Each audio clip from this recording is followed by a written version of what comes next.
The middleweight division and the heavyweight division absolutely stacked. Every division is stacked. But definitely keeping an eye on this. There are a lot of implications in that middleweight division like we just saw. Heavyweight division, of course, like you mentioned, Danny, the 2024 IBJJF world champion Adam Wardzinski is currently on the mat. On mat 1. Adam taking on Matej Spirandelli over on mat 1. And the referee's taking the center of the mat to usher in Gustavo Batista. Joao Nicolite in the white gi, Gustavo Batista in the blue gi.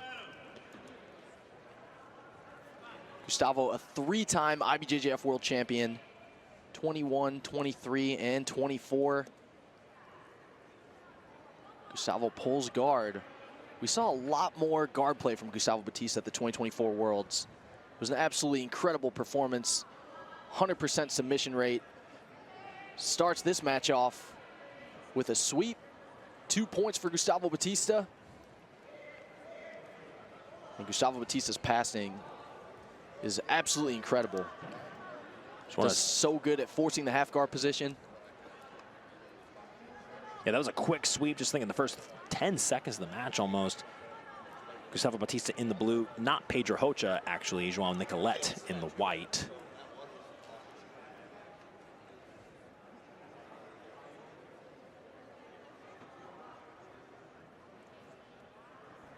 Gustavo's pressure on top and just his ability to shut down all of his opponent's guards is unbelievable. I can speak from experience, Danny, that it's just a drowning kind of a pressure. You feel like you're never in an actually comfortable spot to play guard. You're always having to stave off some sort of weird positioning that he's doing. He has this incredible ability to keep his knees pinched and his legs far apart, hunker down his weight. He's very difficult to get off balance. And a lot of it is this constant sleeve grip. He likes to keep your head off the mat as well, which makes it a lot more difficult to play guard.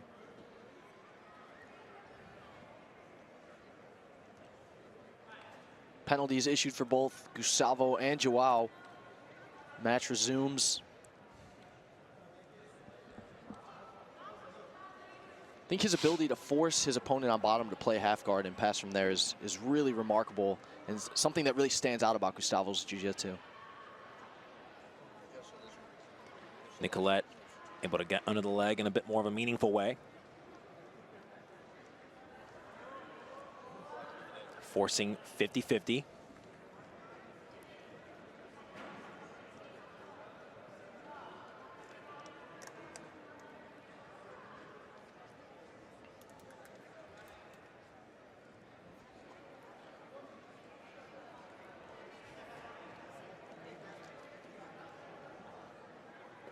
Gustavo did compete at the 2024 Worlds with a knee injury.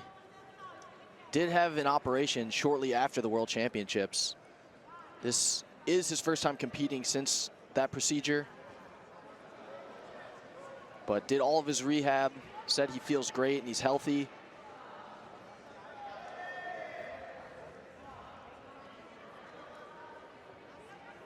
It's good to see a recovered Gustavo Batista competing at an event of this caliber. He wasn't very vocal about that injury coming into the World Championship, was he? Not before, but afterwards he talked about it and the difficulties of training for the event. With the performance that he had, you would not have known. Absolutely not. Submitted Azaki Payens in that run in the World Championship. Also had that amazing straight ankle lock finish over Jancy Gomez in the final, who was on an absolute tear up to that point.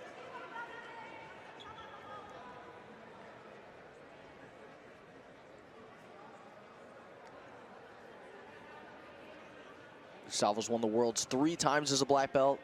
He's a 4-time Pan champion, 2-time European champion, 2023 Brasileiro champion.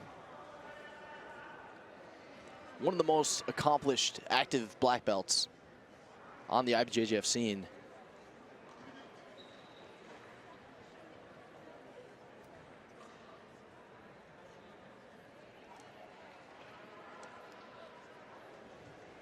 A little bit of a break in the action to reset the gis.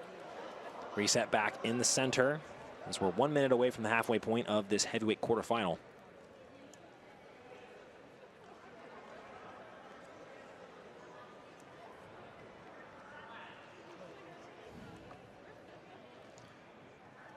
Gustavo in a great position here. Really solid grips. He has a really strong head and arm choke. Joao gets his right arm free. Or at least free from the danger of that choke for the moment. Gustavo still has that underhook on Joao's right arm. But Batista will continue to put pressure. You see the heavy shoulder pressure with the right side. He'll continue to very, very slowly. He's not in any sort of a hurry. Oh, now passes right into the mount. 3 points for the pass, 4 more for the mount. Gustavo Batista takes a huge lead here, 9-0 over Joao Nicolite. And he's got plenty of time to work, stapling his wrist to the mat.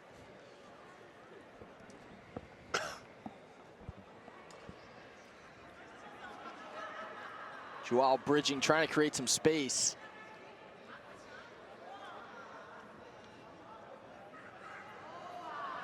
And look at that. Gustavo, he's fine with the separation a little bit, just willing to get right back into the pass. And that's one of the things that makes it so difficult fighting Gustavo Batista is he will let you get a little bit of space and move, and it will tire you out so bad because the moment you get a little bit of space, you think you're going to get back to your guard and mount some offense. His pressure is just consistent. He's not usually going 65 miles per hour. He's going a comfortable 35, and you eventually drown under that kind of a pressure. And it's got to be demoralizing, making a little bit of space, thinking you might get your guard back, and then Gustavo scores 3 more points for a pass, gets to the knee on belly, and builds a 15-point lead here in this heavyweight quarterfinal at the Crown. Now into the mount again. 4 more points for Gustavo Batista. 19-0 over Joao Nicolite. And it's matches like these, Danny, that makes me think there's a sort of a school of thought in jiu-jitsu competition if you're a newer competitor competing against someone more experienced to take them into that deep water on purpose, because the longer that you can go with someone who on paper is supposed to win, the more that might play in your favor morally, right? Like you're not demoralized from getting 19 points scored on you and you still have 4 minutes left to go. You're able to get to that last 2 minutes and maybe you're only separated by an advantage. And then maybe you save your last reserves of energy for a big attempt at the end. That can actually play into the favor mentally and strategically for the less experienced competitor in that school of thought. Especially against someone like Batista, who if you let that snowball start to roll down the hill, it gets big quick. Now look at the X choke from the knee cut. Gustavo's pressure on top is unbelievable. 3 more points for another guard pass. An advantage for that X choke. That right arm of Damien Arande, referee, is getting a workout. Gustavo going for the Kimura now. Makes the grip. Looks like he'll use it instead to get to the back. What a dominant performance from Gustavo Batista here in the first round of the Crown. 22 points in just 7 minutes of competition.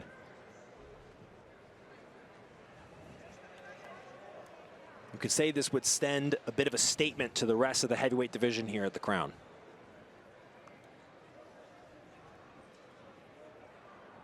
One hook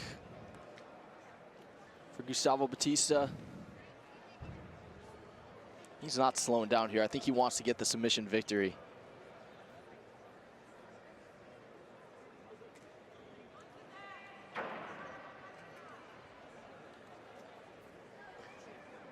Just one hook in thus far.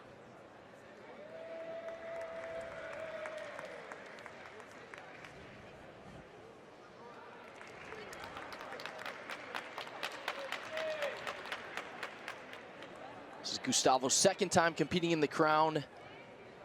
Didn't come away with the Crown title last year,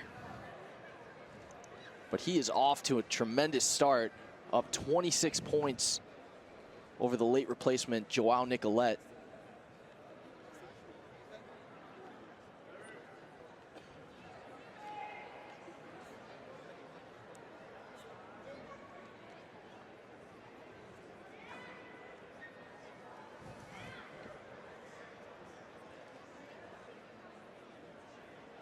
Back into the mount. My goodness.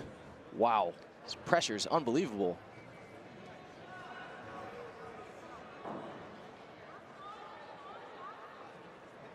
Looks like he might try to go for that arm lock. 4 more and 3 more points for good measure. Gustavo in great position to get the finish here now. Extends the arm, gets the tap. And a victory. Gustavo Batista, 33 points in an armbar finish. Sorry, Danny. It just doesn't get more. It doesn't get more dominant than that, right? It doesn't get more dominant than 33 points. Don't mean to interrupt you, Danny, but it's just you don't see that every day at the highest level of black belt competition. But again, making it happen. You're absolutely right, Jake. Positionally dominant and comes away with the submission victory.